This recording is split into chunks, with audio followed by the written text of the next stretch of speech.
కుల మతాలకు అతీతంగా ప్రతి ఒక్కరిని కూడా తన బిడ్డలుగా భావించి ఏవైతే వాళ్ళు భారతీయులుగా ఉండి భారతీయ పౌరులుగా ఉన్నారో అందరికీ సమానంగా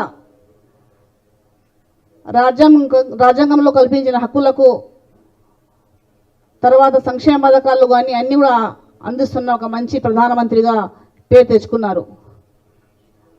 ప్రత్యేకంగా ముస్లిం మైనార్టీల విషయంలో వస్తే, మహిళల విషయానికి వస్తే త్రిపుల్ తలాక్ కానీ తర్వాత అనేక విషయాలపైన వక్ఫ్ బిల్లులో కూడా చాలామంది పెద్దలు ఆ వక్ఫ్కి సంబంధించిన సంపదను వాళ్లకు మాత్రమే సొంతం చేసుకునేవారు. కానీ అలా కాకుండా పేద వర్గాల్లో కూడా ఆ సంపదలో భాగస్వాములు కావాలా అని ఒక మంచి కోరిక పైన ప్రధాని మోదీ గారు కూడా మంచి నిర్ణయం తీసుకున్నారు.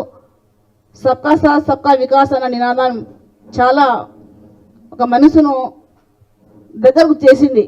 ఎందుకంటే గౌరవ ప్రధాని గారు ప్రతి ఒక్కరికి కూడా కలుపుకొని పోతూ అనేక వర్గాల్లో పేద వర్గాల్లో కానీ ముందుటి నుంచి కూడా అనేక రాష్ట్రాలకు ఆయన ఒక తండ్రిలాగా అన్నీ కూడా అందిస్తూ ఆయన తరఫు నుంచి కేంద్రం తరఫు నుంచి కూడా సంక్షేమ పథకాలు అందిస్తున్నప్పుడు అందరూ చెప్పేవారు, నిజంగా నరేంద్ర మోడీ గారు అందరికీ సమానంగా పథకాలే కాకుండా వాళ్ళు చిన్నపిల్లలు పేదలు చదువుకునే విధంలో కూడా ముందుకు రావాలి అని ఒక మంచి ఉద్దేశంతో దేశాన్ని పరిపాలిస్తున్న తరుణంలో నేను భారతీయ జనతా పార్టీలో ఉండి ముస్లిం మైనార్టీలకు ఒక మంచి మెసేజ్ ఇవ్వాలా అనే ఒక ఉద్దేశంతో ఇప్పుడు భారతీయ జనతా పార్టీలో చేరడం జరిగింది.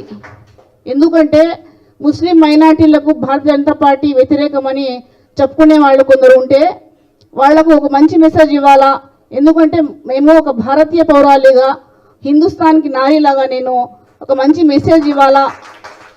అందరి ముస్లిం మైనార్టీలో చాలామంది మహిళలు కూడా మమ్మల్ని చూసి వాళ్ళు కూడా ముందుకు రావాలనే ఉద్దేశంతో నేను ఈరోజు భారతీయ జనతా పార్టీలో చేరాను.